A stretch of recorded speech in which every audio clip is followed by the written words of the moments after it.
New report coming in about a big Buccaneers signing that is on the way. Our GM had a lot to say about a certain player that means a lot to the Buccaneers and how he will be fitting in to the future of this franchise and Jason's overall admiration for what he means to us. This is Sebastian from Buccaneers Digest. Welcome everyone to another episode. We've got some things to talk about just how training camp's going and, what this player means to us. But remember to subscribe. 95% of y'all are still not subscribed who are watching. So just make sure to hit the bell, hit the button, and join the Bucs on this journey. And we're right there. Training camp with pads is coming in tomorrow on Monday. So it's going to be awesome to really see guys getting into that physicality and really proving where they are on the depth chart and everything. Which, most starters are proven, but defensively, it'll be good to see some stuff and offensive line and all that. But what are we talking about today? Because Jason Licht had a few things to say regarding a certain player of ours. It's pretty exciting stuff. He said, "I love Baker. I love everything he's done for us. The goal for us is for Baker to continue to be the player that he is, and at some point we reach an extension when the time is right, and he continues to be our quarterback for a long, long time. That is the goal." So what Jason is saying here, because obviously Baker, he signed a deal, a 3-year deal after the 2023 season, and he is only earning very small numbers. He's in the $33 million per year mark, where obviously we have like Dak Prescott, who's earning $60 million a year, and so considering the production that Baker has been giving us, that won't be the case for much longer. Considering what he's getting paid, he will need an extension and get paid what he's worth, which is a top 10 quarterback. And and obviously all Bucs fans, no complaints from us. This is our guy. This is who we've really wanted to be our guy ever since the 2023 season. Everyone has just joined the Baker train, the Baker ship, I should say, as a Buccaneer metaphor. But overall, we all know that Baker has proven himself, not just on the on-field intangibles of leadership and his playing ability, but just how he's represented himself as a person and just the way he's joined the community, embraced the community, and embraced the entire organization, the players, and the coaches. He's been getting offensive coordinators jobs 2 years in a row. Josh Grizzard, who's to say, will be only a 1-year offensive coordinator and get him a job going forward, just because this offense is so stacked and it's ready to compete to be the best offense in the league. Graham Barton had to say that earlier today at training camp. They have no excuses to not be the best offense in the league. So, but overall, Baker, like we said, has really proven himself to be a guy who deserves an extension and a big-time one. His stats from last year were just fantastic. You could argue that he was on the short list of MVP runners. Obviously Burrow, Lamar, Josh Allen, all those guys, and Saquon. But Baker really wasn't far behind in that race. And it's just a matter of the interceptions. Obviously 16, it's a bit too high. You want to try and stay under the double-digit mark when it comes to interceptions. But 4,500 passing yards, 41 passing touchdowns. That was only second to Burrow. And then he was third in passing yards. And so overall, the efficiency was there. And he was just really making the most of, honestly, a situation where we had a lot of injuries on the receiving core, and our running game was actually the strongest it's been in years. So considering he was putting up these passing stats during a year where our rushing game was really contributing, and we had an 1,000-yard rusher with Bucky Irving, first since Doug Martin, so like in almost a decade. And so the fact that he's putting up these numbers is really impressive. The only thing that's really kind of keeping him out of that MVP race is the turnovers. And, Buccaneers fans were no strangers to, the interception, the turnover problem. Ever since Jameis Winston kind of giving us that 30 for 30 season, the 30 touchdown, 30 interception season, it's whenever we hear turnovers, it's like PTSD. We're used to it. But it's not something we want to stay used to. I know Baker is working on this.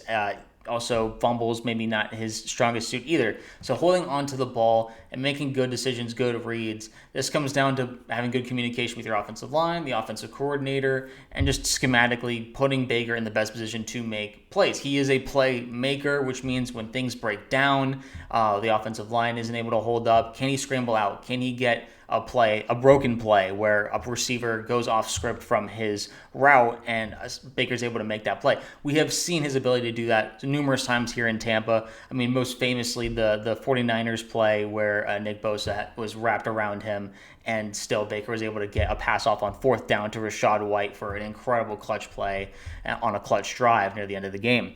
So we know he is capable of making plays like that. It's just a matter. Same thing with Jameis, though. It was like he can make amazing plays, but then he would throw an interception.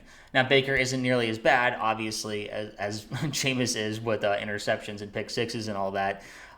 It's still something that it's like we got to get under the double-digit mark if we want true efficiency, true passing excellence, and being the elite status of like potentially a best offense in the NFL. That's kind of what we need. And so what would an extension for Baker look like? I mean, we have looked at Spot Track, which evaluates players and their values, and his calculated market value for an extension would be $60.8 million per year annual salary, which would make him the highest paid player in the NFL, and because that is currently Dak, and you could argue does not deserve that. He does not have the playoff pedigree or clutchness. I mean, he doesn't have an MVP either. The thing is, though, the 60 million mark has been breached, and this is quite a big jump for Baker. This would be almost double the salary he's making now. I believe that Jason wouldn't go this far with it. I don't think he would break the 60 million mark, even though Baker has proven himself to be a top 10 quarterback. Because we have Justin Herbert, who's making $52 million a year, so that jump to 60 is quite something. Joe Burrow with the 55 million, and then Brock Purdy with the 53. So my if I had to estimate, this is probably where Baker will end up, is somewhere in the 50 to 55 range million.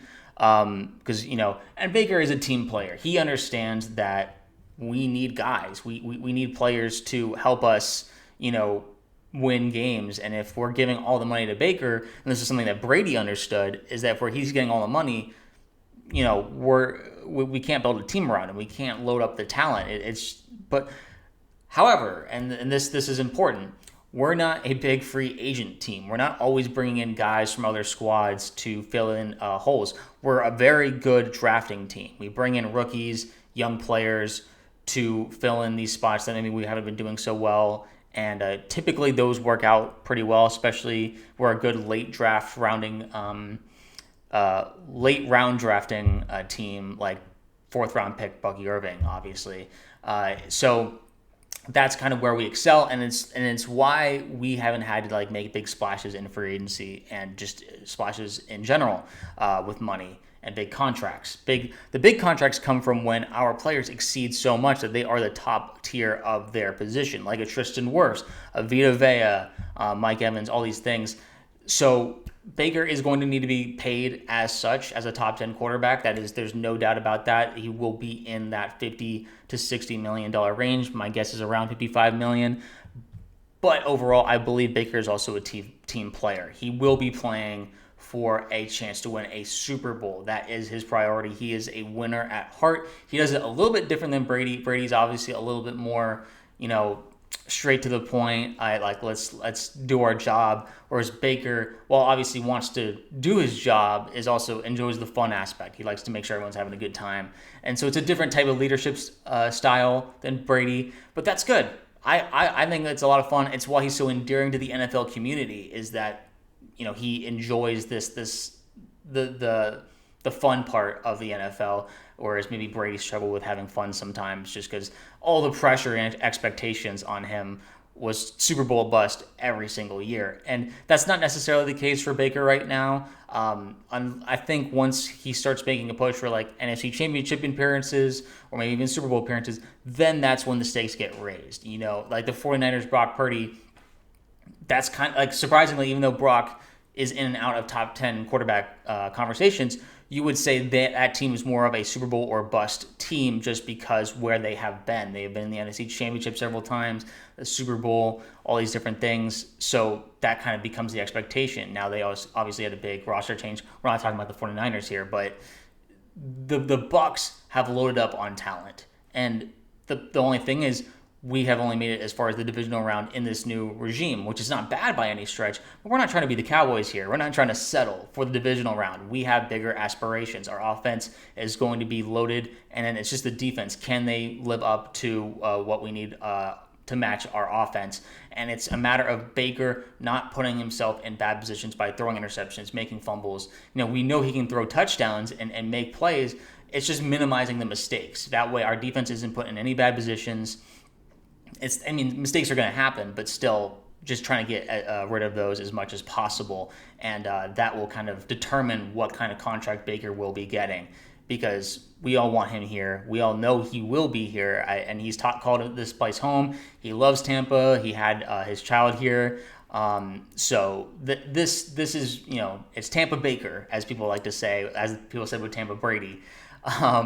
So it's Tampa Baker is going to be here to stay. It's just a matter of how much it'll be, and my understanding is it will be after this season. What Baker's performance this season will be a big contributing factor to how much he makes and how much of the salary he'll be taking up in the coming seasons. But there's no chance any team will be complaining about that, because this is our guy. He is our leader. He is the future of this franchise, and we cannot wait to see what he does. And obviously, all things going well with training camp so far, crossing fingers, knocking on wood, and all that stuff. But it's just you got to be excited for what is to come and what is happening here in Tampa. People are talking about us, NFL Network, all these folks are talking about the Buccaneers as, the perennial NFC South champions, but they're not settling, and Baker's not settling. They have bigger aspirations. You got all these players saying like, yeah, it's about winning a championship. Like division championships are nice and all,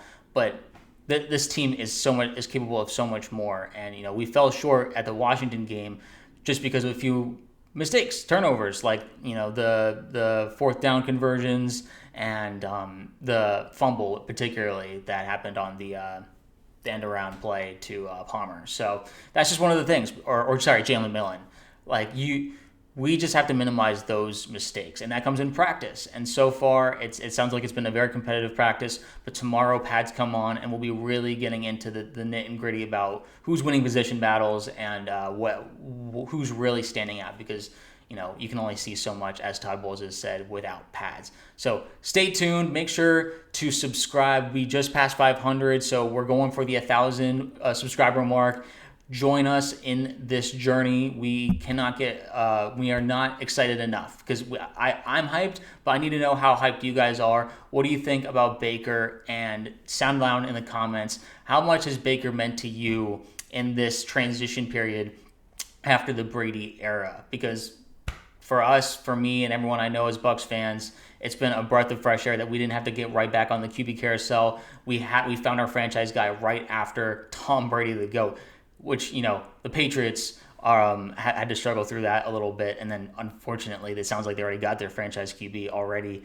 So, it's the sign of good ownership and good GMing, finding guys that maybe other teams, other franchises look past because, the Browns said that he wasn't adult enough to be our guy or our franchise quarterback. Yeah, well, now look who's laughing now. They got Deshaun Watson, and we got Baker freaking Mayfield. So it's a good time to be a Bucs fan, and make sure to join the YouTube channel here, because we'll be excited as ever. Preseason is right around the corner. This coming week, we got the Hall of Fame game.